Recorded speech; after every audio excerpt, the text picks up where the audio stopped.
The Battle of Kilrush was a battle at the start of the 11 Years' War in Ireland, soon after the Irish Rebellion of 1641. It was fought in April 1642 between a Royalist army under the Earl of Ormonde and Richard Butler, 3rd Viscount Mountgarret, who led Confederate Irish troops raised during the Irish Rebellion of 1641. Ormonde and Mountgarret were cousins, both being members of the Butler dynasty. Campaign. Ormonde's troops left Dublin on the 2nd of April and marched on unopposed from Naas to Athy on to Maryborough, resupplying the Royalist garrisons and sending cavalry forces to support those at Carlow and Birr, before returning to Athy on the 13th of April, setting out at 6 a.m. on the 15th, and having decided to avoid a battle on the return march to Dublin. The government troops were blocked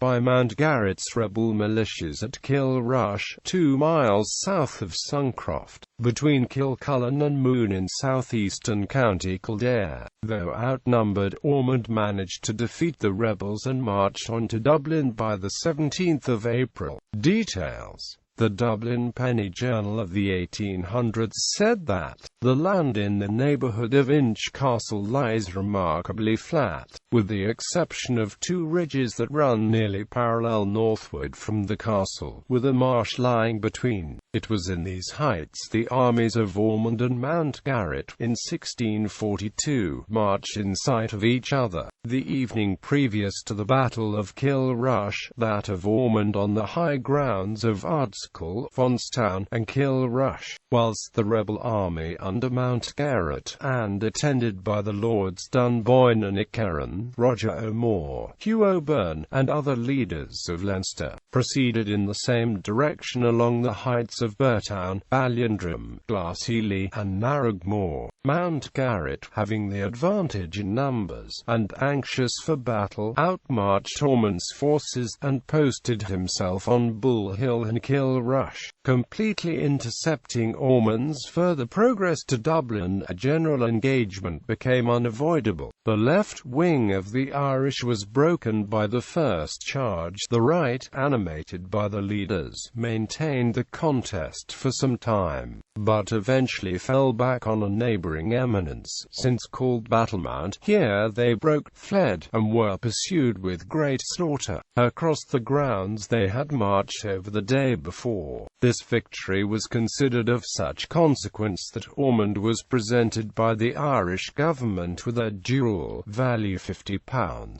A contemporary account of the battle was given in the pamphlet, Captain Yarner's relation of the battle fought at Kilrush upon the 15th day of April, by my Lord of Ormonde, who with 2,500 foot and 500 horse, overthrew the Lord Mountgarret's army, consisting of 8,000 foot and 400 horse, all well armed, and the choice of 8 counties, together with a relation of the proceedings of our army, from the 2nd to the later end of April, 1642. The Jacobite historian Thomas Cart's Life of Ormonde describes the campaign and the battle casualties. In this battle there were 20 English slain, and about 40 wounded. The rebels lost above 700 killed outright, among which were several colonels.